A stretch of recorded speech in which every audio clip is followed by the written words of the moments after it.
दोस्तों हमने एपीआई के थ्रू डेटा तो सबमिट करवाना सीख लिया, हमने पोस्ट की एपीआई बनाना भी सीख ली, हमने गेट की एपीआई भी बनाना सीख ली। लेकिन हम इमेज का डेटा कैसे एपीआई के थ्रू सबमिट कराएं?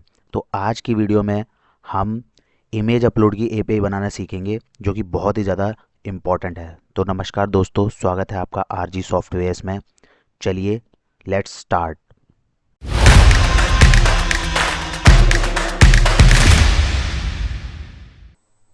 तो दोस्तों पिछली वीडियो में आपको मैंने लॉगिन और लॉग आउट की एपीआई बनाना सिखाई थी, ठीक है, जो कि मैंने गिटहब पे कोड भी डाला हुआ है। जिसको भी कोड अगर चाहिए हो तो मेरे गिटहब पे जा सकता है। मेरा गिटहब का प्रोफाइल है, ये मैं बता देता हूँ, दिखा देता हूँ एक बार। जो मेरे गिटहब का प्रोफाइल है, आप गिटहब में जाओगे github.com अज्जू के 9311, ये देखिए, ठीक है। यहाँ पर आपको मिल जाएगा सब कुछ, ठीक है। हमारा जो चल रहा है उसकी रिपोजिटरी जो है, उस रिपोजिटरी का नाम ये है यूट्यूब एपीआई कोर्स। इसमें आपको जो भी चल रहा है वो सारा मिल जाएगा, सारा कोड आपको यहाँ से मिल जाएगा। आप यहाँ से जो है सारा कोड देख सकते हैं, लॉग इन लॉग आउट की एपीआई, गेट सिटी की एपीआई, जो भी मैंने काम किया है, जो अब मैं आपको इस प्लेलिस्ट में सब कुछ सिखा रहा हूँ उसका है, ठीक है। तो आज हम इमेज अपलोड की एपीआई बनाना सीखेंगे, ठीक है। तो इमेज कैसे अपलोड करते हैं एपीआई के थ्रू, मतलब अगर किसी एप्लीकेशन डेवलपर ने बोला कि भाई मेरे को इमेज अपलोड की भी एपीआई चाहिए, तो वो कैसे बना के दोगे आप उसको, ताकि एप्लीकेशन डेवलपर यूज़र से इमेज डलवाए और एपीआई हिट करे तो वो इमेज अपलोड हो जाए और उसका यूआरएल जो है वो उसको रिटर्न करवा दो, ठीक है। अब इमेज जो है आप अपने फोल्डर में भी सबमिट कर सकते हो, ठीक है। आप अपने फ़ोल्डर में भी सबमिट कर सकते हो, जो भी आपका प्रोजेक्ट का फ़ोल्डर होगा वहाँ भी सबमिट करके आप उसका भी यूआरएल दे सकते हो। और कंपनियाँ क्लाउड बेस मतलब यूआरएल का भी यूज़ करती हैं। आप इमेज को क्लाउड पे रख के उसका यूआरएल भी रिटर्न करवा के दे सकते हो, क्योंकि उसमें क्या होता है कि प्रोजेक्ट पे साइज़ ज़्यादा बढ़ता नहीं है, तो कंपनियां क्या करती हैं, क्लाउड का यूज़ करती हैं। जैसे कि AWS हो गया, तो AWS का इम्प्लीमेंटेशन अपने प्रोजेक्ट में कंपनियां करती हैं, जिससे क्या होता है, बकेट बनती है, उसके अंदर S3 बकेट बनती है, जिसके अंदर आप इमेज को अपलोड करके और आप उसको यूआरएल रिटर्न करा देते हो, ठीक है। तो हम बेसिकली हम नॉर्मल ही इमेज अपलोड करना सीखेंगे। कि फर्स्ट ऑफ ऑल सबसे पहले हम एक फाइल बना लेते हैं, अपलोड डॉट पी, जहाँ पे हम इमेज अपलोड का काम करेंगे,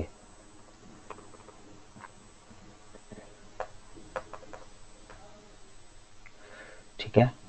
तो सबसे पहले तो पोस्टमैन पे चलते हैं दोस्तों, ठीक है। तो ये पोस्टमैन आ गया। पोस्टमैन में सबसे पहले हमारा क्या यूआरएल रहने वाला है, पहले जैसा यूआरएल रहने वाला है, ठीक है। इस यूआरएल को हम कॉपी करेंगे, ठीक है, यहाँ डालेंगे। यहाँ पे डालने के लॉग आउट की जगह पर हम अपलोड लिख लेते हैं, क्योंकि हमारी फ़ाइल का नाम अपलोड है, तो हमने अपलोड लिख लिया, ठीक।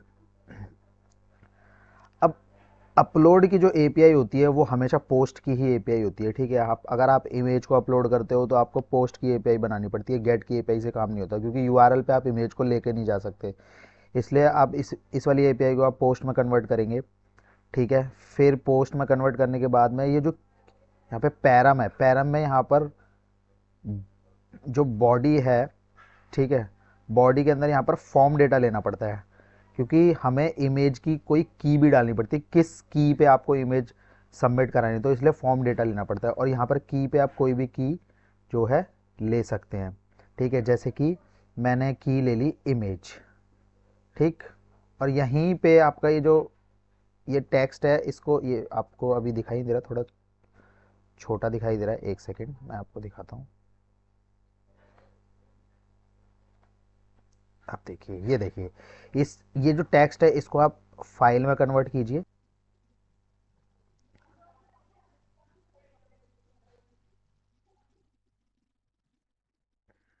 ये मैंने इमेज अपलोड लिया, ठीक है, ये इमेज इसमें ली। अब मैं यहाँ पे देखो सेंड करता हूँ, कुछ भी नहीं हुआ, क्योंकि मैंने कुछ अभी कोड लिखा ही नहीं है। आपको डॉलर अंडरस्कोर फाइल का यूज़ करना पड़ता है। तो देखिए, जैसे मैंने प्रिंट आर कराया, ठीक है, प्रिंट आर में मैं डॉलर अंडरस्कोर फाइल्स कराऊंगा, ये ग्लोबल वेरिएबल होता है। तो जैसे ही मैंने प्रिंट आर कराया, अब मैंने कुछ इमेज में डाला है, मैं देखो सेंड करूँगा, तो ये देखिए मेरे पास में इमेज का डाटा आ गया। एक्चुअल में जो इमेज का डाटा है, जो टीएमपी नेम है, इस वाले इस वाली की पर ये जो इमेज होती है, बाकी की पे इस पे नेम, इस पे इमेज का फुल पाथ, इस पे इमेज का टाइप, ठीक है। इस और एक्चुअल में इमेज जो होती है इस वाले की में होती है tmp_name के अंदर, ठीक है। तो हम क्या करेंगे, इस इमेज को हम अपलोड करेंगे और एक यूआरएल गेट करेंगे, ठीक है।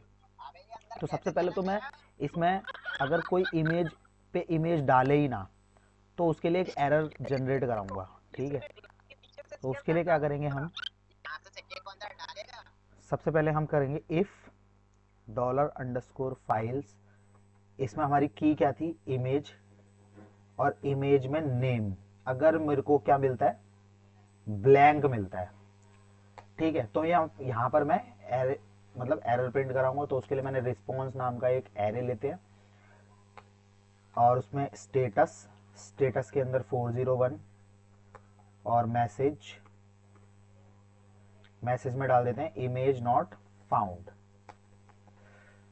ठीक है। और इसको हम रिटर्न करा लेते हैं eco Jason encode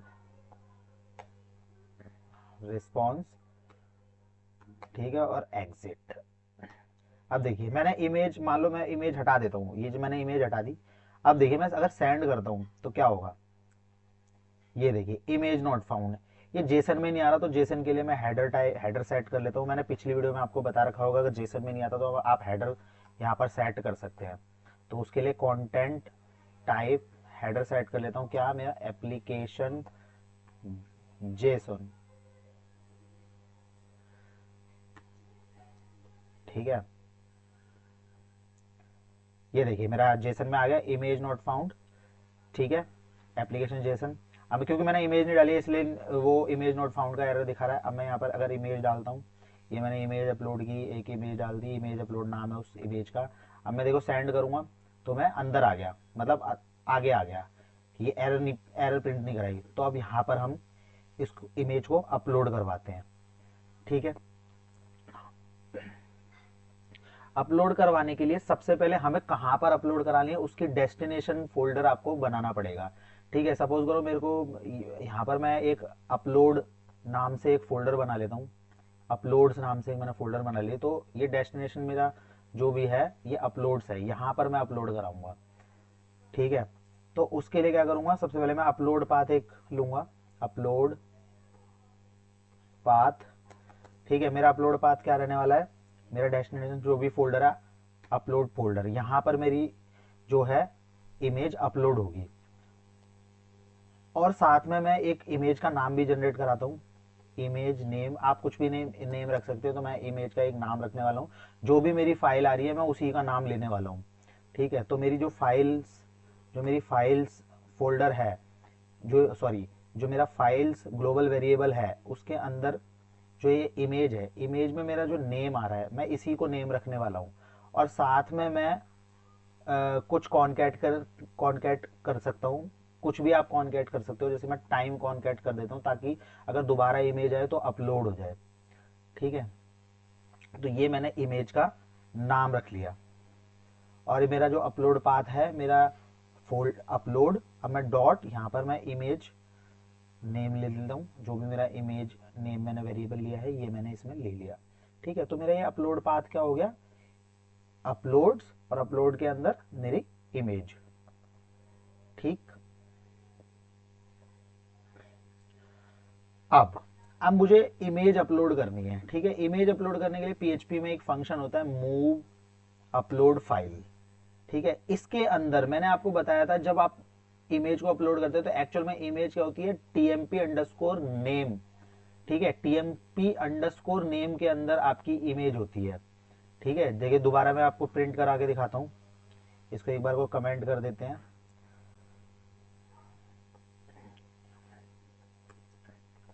print are, दोबारा से हम ग्लोबल वेरिएबल प्रिंट कराते हैं फाइल्स, ठीक है। तो tmp_name इसके अंदर जो है टेम्पोररी जो इमेज है वो इसमें स्टोर हो जाती है। तो हम इसी को अपलोड करवाने वाले हैं। तो जो मूव अपलोड जो फाइल होता है PHP का जो फंक्शन है प्री डिफाइंड इमेज अपलोड करने के लिए, उसमें जो पहला पैरामीटर है ये इस जो ये डॉलर अंडरस्कोर जो फाइल्स होता है उसमें उसका ये TMP अंडरस्कोर नेम ये वाला की ये पहला पैरामीटर एज एन आर्गुमेंट ये लेता है। ठीक है, तो इसमें मैं क्या करूंगा, डॉलर अंडरस्कोर फाइल्स और इसमें मैं इमेज का क्या TMP अंडरस्कोर नेम ये मैं पहला आर्गुमेंट डालूंगा और पहला पैरामीटर डालूंगा, और सेकंड पैरामीटर जो ये लेगा वो लेगा अपलोड पाथ, कहां पर आपको इमेज अपलोड करानी है वो पूरा पाथ अपलोड फोल्डर के अंदर इस नेम से मेरे को इमेज अपलोड करानी है, ये मेरा। और ये जो है ये मैंने देखिए डाल दिया, और ये जो मेरे को रिजल्ट रिटर्न करेगा ये ट्रू या फॉल्स कर देगा। अगर अपलोड हो जाएगी तो ये ट्रू रिजल्ट करेगा, मतलब 1, और फॉल्स अगर नहीं होगी तो मैं यहां पर क्या डाल देता हूं, इफ अगर मेरा रिजल्ट ट्रू है, ठीक है, तो मैं यहां पर क्या करूंगा, एक सक्सेस का मैसेज दूंगा। ठीक है, रिस्पॉन्स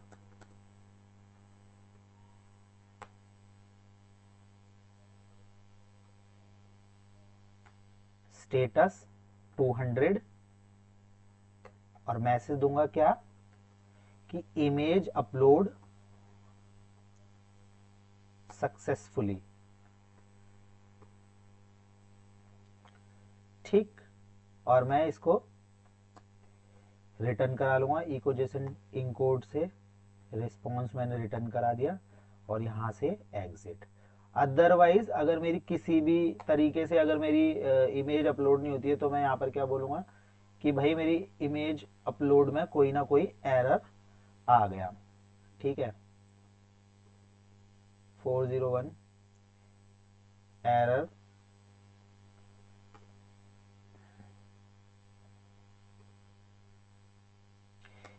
इन इमेज अपलोडिंग। ठीक, तो अब देखिए हमारा फंक्शन बनके हमारी API बनके तैयार है, जिसमें हम सबसे पहले क्या कर रहे हैं, हम इमेज चेक करा रहे हैं कि इमेज है भी कि नहीं। ठीक है, तो उसके लिए हमने जो की डाली है इमेज पे नेम चेक कराया, अगर ब्लैंक आ रहा है तो वो दे देगा इमेज नॉट फाउंड, अगर इमेज डालेगा तो बढ़ जाएगा आगे। ठीक है,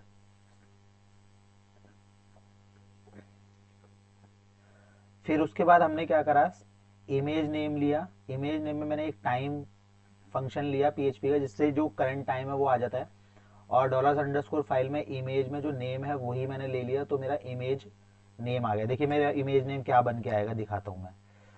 इमेज नेम, मैं यही वाला इमेज नेम एक बार प्रिंट कराते हैं, देखिए क्या आता है। ये देखिए मेरा ये टाइम ये बन के ये यहाँ तक मेरा टाइम आया, और ये देखिए इमेज अपलोड डॉट PNG जो भी मेरी फाइल का नाम था वो आ गया। मैं देखो दोबारा अगर मैं सेंड करता हूँ तो देखो टाइम बदल जाएगा मेरा। ठीक है, ये टाइम देखो चेंज हो रहा है, और इमेज का मतलब एक तरह से मेरा जो नाम है वो यूनिक आ रहा है। ठीक है, इमेज का नाम यूनिक मिल रहा है। उसके बाद इसी तरीके से मेरा जो अपलोड पाथ है वो मेरा बनता है, अपलोड पाथ के साथ में मैंने अपलोड फोल्डर बनाया, उसका पाथ लिया, उसके साथ में इमेज नेम मैंने कॉन्कैट करा लिया। ठीक, तो मैं इसको भी एक बार आपको इको करा के दिखाता हूँ। ठीक, ये देखिए मेरा क्या आ रहा है, अपलोड्स के बाद में इमेज का पाथ है ना, पूरी इमेज का पाथ आ रहा है कि अपलोड फोल्डर में इस नाम से ऐसे करके मेरी इमेज सेव हो जाएगी। उसके बाद मैंने प्री डिफाइंड फंक्शन लगाया मूव अपलोड फाइल, जो कि पहला पैरामीटर जो इमेज का टेम्पररी जो नेम लेता है, जो एक्चुअल में टेम्पररी इमेज स्टोर हो रखी होती है जो इमेज वाले एरे के अंदर, वो फर्स्ट पैरामीटर, और सेकंड पैरामीटर जो मेरा जो अपलोड पाथ जो मैंने बनाया। ठीक है, और ये मेरे को ट्रू या फॉल्स रिटर्न करेगा, अगर अपलोड हो जाएगी तो ट्रू, अदरवाइज फॉल्स। तो ट्रू रिटर्न करेगा तो मैं इमेज अपलोड सक्सेसफुली। ठीक, अब मैं देखिए सेंड करता हूँ, सीधे दोबारा से करते हैं, तो देखिए क्या आया, इमेज अपलोड सक्सेसफुली। ठीक है, थोड़ा इमेज अपलोडेड कर लेते हैं इसको। ठीक है, तो इमेज अपलोडेड सक्सेसफुली। अब मैं अपलोड में जाके देखता हूँ, ये देखिए मेरी इमेज आ चुकी है, ये मेरी इमेज आ चुकी है। अब मैं दोबारा से अगर मैं अपलोड करता हूँ दोबारा से आ जाएगा, इमेज अपलोडेड सक्सेसफुली दोबारा आ जाएगा दूसरे नाम से, क्योंकि मैंने नाम यूनिक बनाया है। ठीक है, दोबारा इमेज आ गई। अब लेकिन इसमें मेरे पास में रिटर्न तो आया नहीं है ना, URL तो रिटर्न नहीं आया, URL तो रिटर्न नहीं आया ना, तो मुझे URL भी चाहिए। तो यूआरएल के लिए मुझको सबसे पहले तो अपने प्रोजेक्ट के फोल्डर तक का पाथ चाहिए, जो मेरा एपीआई कोर्स, जो भी मेरा एपीआई कोर्स तक फोल्डर है वहां तक का मेरे को पाथ चाहिए। तो उसके लिए देखो दोस्तों, मैंने एक फंक्शन बनाया हुआ है जो कि लाइव सर्वर पे, अगर आपका लाइव आप प्रोडक्शन के साथ में काम कर रहे हो तो भी वो काम करेगा, और लोकल होस्ट के साथ में काम कर रहे हो तो भी वो काम करेगा। उसके लिए मैंने एक फंक्शन बनाया है।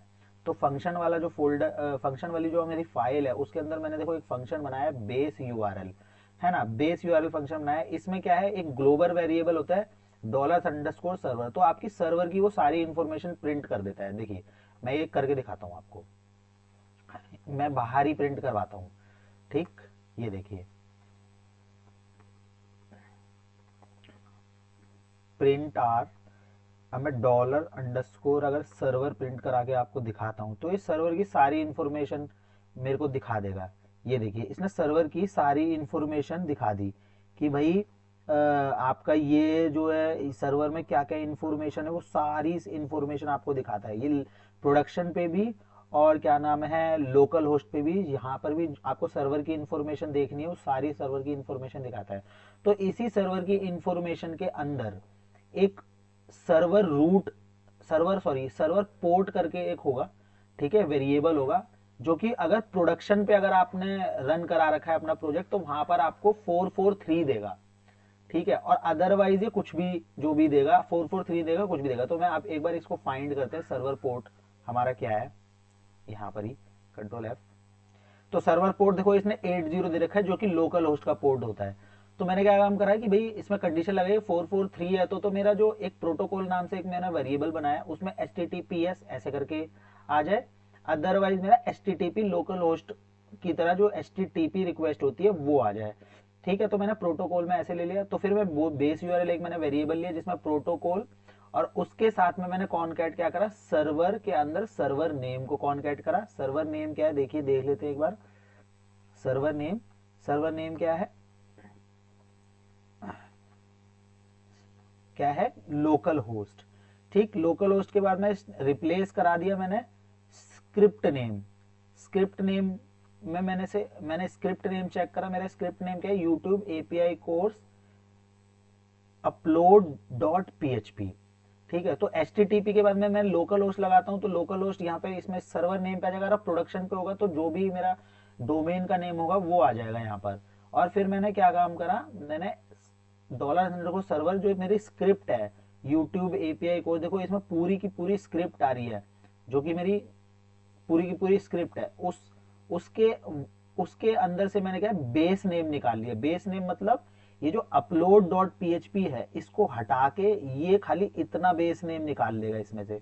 तो ये बेस नेम इसमें से इसने निकाल लिया, ठीक है। और साथ में इसने क्या काम करा, रिप्लेस करा दिया क्या, ब्लैंक, ठीक है, ब्लैंक को रिप्लेस करा दिया, ठीक। तो ये चीज आ गई, यहां तक मेरे पास में आ गया। अब देखिए मैं खाली अगर बेस यूआरएल अगर मैं रिटर्न करवाता हूं तो मेरे को देखो क्या मिलेगा। यहां पर ही मैं बेस यूआरएल एक बार रिटर्न कराता हूं, इको बेस,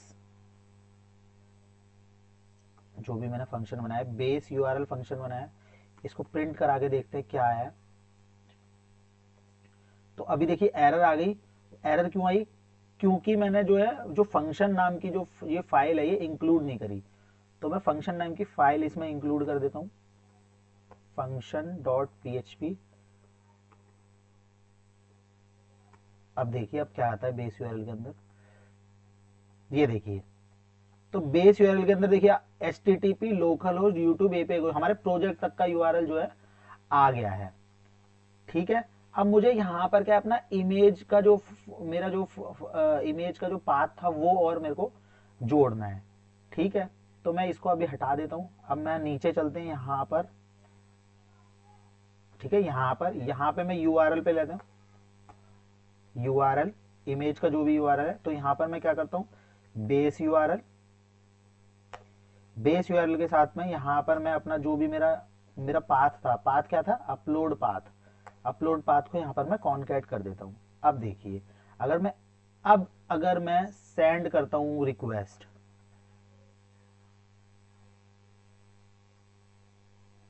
अच्छा सॉरी, मैंने जो है ये यूआरएल मैंने एल्स वाले पार्ट में डाल दिया। इसको यहाँ से ना हटा के अपना अपलोड सक्सेसफुली यहाँ पर करते हैं। ठीक है, अब देखते हैं।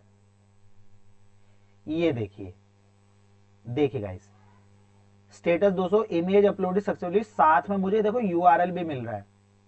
अब इस यूआरएल को अगर आप चलाओगे ना, अगर इसको आप कहीं पर भी हिट करोगे तो आपको इमेज जो है मिल जाएगी, देखिए, है ना, क्योंकि यहाँ तक तो मेरा फोल्डर ही, यहाँ तक तो मेरा पाथ ही है, और उसके बाद में जो मेरी इमेज अपलोड हुई वो आ भी गई। अगर मेरा यही प्रोडक्शन पे होता तो यहाँ पर, यहाँ से यहाँ तक मेरा डोमेन आता, मतलब एक्चुअल में वही जो है मेरा इमेज का पाथ होता और मेरी इमेज जो है जनरेट हो जाती, मेरी इमेज दिखती। ठीक है, तो ये अपलोड का मेरे को पाथ में मिलता। तो ये जो है इमेज अपलोड की एपीआई बन चुकी है, जिसमें हम कोई भी इमेज लेते हैं। ठीक है, यहाँ से देखो मैं कोई भी इमेज लूंगा। ठीक है, जैसे कि मैं कोई भी इमेज लूं, जैसे सपोज करो मैंने ये इमेज ली और मैं अगर इसको सेंड करूंगा तो देखिए इमेज अपलोड हो जाएगी और उसका पूरा का पूरा मुझे पाथ भी मिल जाएगा। तो ये इमेज अपलोड की एपीआई इस तरीके से दोस्तों बनती है। कंपनियां ये प्रोजेक्ट के अंदर भी करती हैं अपलोड इमेजेस, और कहीं कहीं पे प्रोजेक्ट में ऐसा भी होता है कि यहाँ पर अपलोड नहीं होती इमेज, S3 बकेट पे या AWS पे जो है इमेज अपलोड होती है। तो वहां पर क्या है, सेम एपीआई होती है, बस यहाँ पर जो मूव अपलोड फाइल ये वाला जो है, यहाँ पर उन्होंने अपना कुछ कोई S3 का फंक्शन या कोई AWS का फंक्शन या कोई क्लाउड का फंक्शन यहाँ पे इस्तेमाल कर रखा होता है, और वहां से वो उस यूआरएल को रिटर्न करवा के वो सेंड करवा देते हैं। ठीक है गाइस, तो ये इमेज अपलोड की एपीआई है। इसका कोड मैं गिटअप पे डाल दूंगा, आप गिटअप से वहां से उस कोड को भी ले सकते हो। ठीक है, आप एंजॉय कर सकते हो एपीआई का, और साथ में बनाना भी सीख सकते हो। ठीक है, इस वीडियो में इतना ही गाइस। और अगर आपका कोई भी सुझाव है या कोई भी आपको सलाह देनी है मुझे, या कोई भी क्वेरी हो, तो आप प्लीज़ कमेंट कीजिए। ठीक है, और मैं आपका कमेंट का ज़रूर रिप्लाई करूँगा। और ऐसे ही लाइक कीजिए, शेयर कीजिए, सब्सक्राइब कीजिए। Thank you guys.